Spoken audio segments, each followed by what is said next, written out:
Hello mga kasari, hello mga sisi ko, magandang hapon sa lahat. Have a blessed Sunday po sa inyong lahat. So ngayon ay time check. Napaka-end kasi ng panahon mga sisi ko, time check. Alas 2 na ng hapon. So open kami ngayong Sunday, pero nag-open kami mga 1 na. 1 p.m. So ngayon 2 p.m. So napaka-init ng panahon. Hindi muna kami umalis si Kuya Dave. Parang anong tawag yan? Nagtampo, sa Bisaya, gisapot ba? Nagtampo or gisapot kasi gusto niyang mag-close kami ngayon buong araw. Gusto niyang lumabas kami, punta ng mall. Yan yung kasi yung, ano ni Kuya Dave, yung kasiyahan. Na kahit wala siyang bilhin, dalhin mo lang siya sa mall, na kahit na bibili kayo ng mag-grocery, ganyan, masaya na siya. Basta't makalabas lang siya dito sa tindahan. Ganyan lang yung kaligayahan ni Kuya Dave. Napaka ano lang, simpleng kaligayahan. Walang bisyo, wala lahat. So, parang nagdampo siya sa akin ngayon kasi nag-open ako. Nanghihinayang kasi ako mga sisi ko kung close kami ngayong Sunday. Sayang pa yung kunting kikitain kahit na half day kami. Sayang pa pangdagdag sa mga gastusin. So, magre-real talk ako ngayon sa story ng buhay natin. Shout out pala sa mga kasari ko na same sa amin na itong tindahan, ito lang yung source of income. Lahat dito na kinukuha, walang mga trabaho. Kaming dalawa, shout out sa inyo. And shout out din sa mga kasari na itong tindahan ay hindi nila kinukuhaan ng kanilang mga pangangailangan. Kasi may other source of income sila. Like may mga trabaho sila, yung husband nila may trabaho, or kaya yung mga misis nila may trabaho. So, hindi naka-ano sa lahat yung gastusin sa tindahan. Shout out sa dalawa. Yung sari-sari store owner na dito lahat kinukuha, at yung sari-sari store owner na itong tindahan ay parang libangan lang kasi may other source of income sila. Ayan, so sa sitwasyon namin ni Kuya Dave, may item pala tayo mga kasari. Ayan, hindi to siya para sa tindahan pero personal use to. And buksan ko rin to kasi isa din to sa kasali sa topic natin ngayon. Ayan, so yun na nga, pag open ni Kuya Dave, balik tayo kay Kuya Dave, pag open ngayon ng store, kasi na-observe ko parang nagtampo si Kuya Dave, ako na lang yung nagbantay dito. Doon siya sa loob. Sabi ko, matulog ka na lang hanggat gusto mo para makapagpahinga ka naman. Kasi si Kuya Dave yung opener dito, siya din yung mag-close. So, parang na-board na siguro siya. Sabi ko, sige doon ka lang sa bahay. Tapos, napakainit ng panahon, mag-aircon ka na lang para makatulog ka ng maayos. So, ako nang bahala dito sa tindahan. So, yun na nga, naisipan ko mag-vlog ngayon dito sa inyong mga sisi ko. Kasi napakahirap talaga na dito nakasalalay lahat sa tindahan ang lahat ng mga pangangailangan. Grabe, sa sobrang mahal ng bilihin ngayon. Ang 1,000 mo, parang isang iglap lang, diba? Tapos magkano lang yung kikitain ng tindahan. Kung hindi ka marunong mag-budget talaga, kung gasto ng gasto ka mga sisi ko, ayan, maano talaga, mabankrupt ang tindahan mo, maubos yung mga paninda mo. Lalong-lalo na ngayon sa panahon na napakamahal na ng bilihin, tapos matumal pa, hindi na katulad noon. Kanina nga nagsimba kami mga sisi ko, tapos bumili kami ng ulam sa labas para hindi na kami magluto, kaya ganito ako nakapag-ayos. Parang hindi haggard kasi hindi na ako nag-ano pa kanina galing simbahan, hindi na ako nag-ano pa, bihis. Hindi ko tinanggal yung aking mga nakasuot ngayon. Ayan, so yun na nga mga sisi ko, no. Kanina bumili kami ng ulam na nasa 200 para hindi na kami magluto.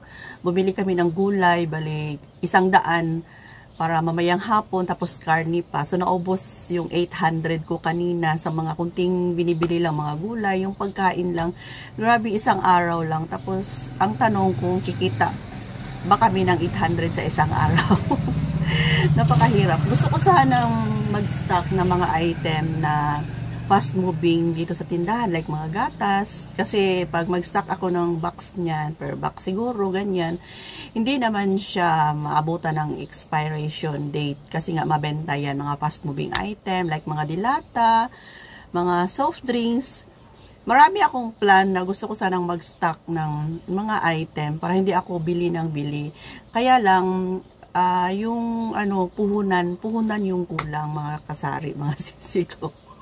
Yun lang, yes, alam nyo naman kami kasi mayroon pa kaming binabayaran, yung ano namin, SSS, tig-iisa kami ni Kuya Dave, kahit nasabihin natin na tapos na si Kring Kring, pero yung mga bayarin namin ay patuloy pa rin, tapos may SSS kami, tag-iisa kami, hanggang mag-60 pa kami magbayad, tapos meron kaming pag-ibig, tapos meron pa kaming mga insurance, syempre sinisiguro namin yung insurance, mga sisi ko, yung health insurance pala. Sinisigurado namin yan. Kasi in case of emergency, pag magkasakit kami ni Kuya Dave, nabanggit ko na ito before sa inyo na napakamahal na ngayon ma-hospital.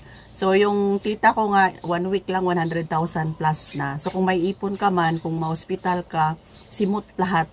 Not like kung meron kang insurance, health insurance, kahit na gagasto ka ng 500,000, covered pa rin siya insurance. So, kung may ipon ka man, hindi siya maubos. Kaya lang, ano ka talaga, may obligasyon ka talaga na bayaran mo. Sa amin, Kuya Dave, quarterly kaming magbayad ng insurance. So, nasa 3 years na kami. So, hanggang mag-60 pa kami, tuloy-tuloy yung pagbayad namin, pero insured po kami sa health namin. So, yun mga sisi ko. Sa mga kasari ko na same sa akin, na dito lahat sa tindahan kinukuha, comment down below kayo. I-comment nyo ang inyong mga karanasan at sa next vlog ay pag-usapan natin yan. Isa-shout out ko kayo. Babasahin ko ang inyong mga comment kung same ba. Sa mga same lang sa akin ang buhay ha. Pero yung mga kasari natin na yung kanilang tindahan ay parang libangan lang nila. Yung thank you Lord, di ba? Thank you Lord na may other source of income kayo. So, habang ako ay nagsasalita, bubuksan ko ito ng makita ninyo mga kasari. Itong mga item na to ay kailangan ko rin itong bilhin kasi ito'y personal use namin and ito'y request ni Kuya Dave. So, si Kuya Dave kasi mga kasari, mga sisi ko ay hindi siya magasto sa mga damit. Ayaw niyang binibilhan ko siya ng mga damit, kahit napakaluma na yung kanyang sandal na ginagamit pag kami mamamasyal, ayaw niya pa rin magpabili. Kaya lang pinipilit ko na bilhan ko siya kasi nga pangit naman kung magkasama kami tapos si Kuya Dave ay dugyuting na kawawa din naman. 'Di ba? So ako na lang talaga yung pumipilit na bilhan siya o di kaya ako na lang yung bibili na hindi ko siya kasama. Ganyan na lang yung ginagawa ko. So request niya kasi sa akin, ayan, ito'y galing sa SNR. Request niya sa akin na bilhan ko daw siya ng Listerine. So, pang-apat na ano ko na to. Ayan, so ito'y Listerine mga sisi ko. Ito lang naman yung bisyo ni Kuya Dave. Kaya binilhan ko na siya, 1.5 ml. Parang 1.5 na Coke na siya kalaki. 1.5 ml nga. So, ang price nito sa SNR is, nasa ano lang siya, 590, pero kung may voucher ka, nasa 510 lang. So, kung isipin mo, lagi kasi akong bumibili before sa grocery, yung 500 ml lang, ay halos aabot siya ng 400. 500 ml lang mga sisi ha. Tapos ngayon, 1.5 ml, bali tatlong doble. So, nakakatipid talaga ako, 500 lang. Na dati, binibilhan ko siya sa Watson, sa grocery, mahal. So, yan, pinagbigyan ko si Kuya Dave sa kanyang hiling sa akin na bilhan ko daw siya ng Listerine. So, malaki na to. Ilang months niya itong gamitin. And itong pangalawa ay tissue. Napakita ko na ito before sa inyo. Kasi kung ano yung mga item ay pinapakita ko kung ano yung mga bili ko. Ito mga sisi, napakalaking tissue. 6 ang laman. So, 224 lang ito sa SNR. Kasama na yung voucher. So, 47 lang ang nabayaran ko. Laking tipid. Ito'y tissue. Ayan mga sisi, kung mahilig kayong gumamit ng tissue. Napakalaki niya. So, 227 divide natin sa 6. Ayan. Parang 37 lang. Siya sa grocery nito is nasa 50 pesos. So, sa SNR is 37 lang. So, gamit na gamit to sa amin kasi nga may alaga ako, si Pupoy. Tuwing magsisisure siya, maglalaway, ito yung ginagamit kong pangpunas. So, ayan mga sisi, kung gusto nyong bumili nito, maglagay ako ng product dyan. Click nyo lang kung gusto lang ninyo. Ayan, makasave talaga tayo pag bultuhan yung ating bibilhin. So, ito, isa to sa mga gastusin, mga sisi ko, na hindi siya pwedeng palampasin. Kasi kailangan talaga siya. Ayun. So, yun na nga. Sige lang. Laban pa rin. Tipid-tipid na lang talaga ngayon. Sa mahal lang bili, mga sisi ko. Okay? So, comment down below kayo and share nyo naman yung life ninyo dyan sa comment section sa mga kasari kong katulad sa akin na ang sari-sari store lang ang source of income. Okay, mga sisi ko, have a blessed Sunday. Bye for now. Love you all.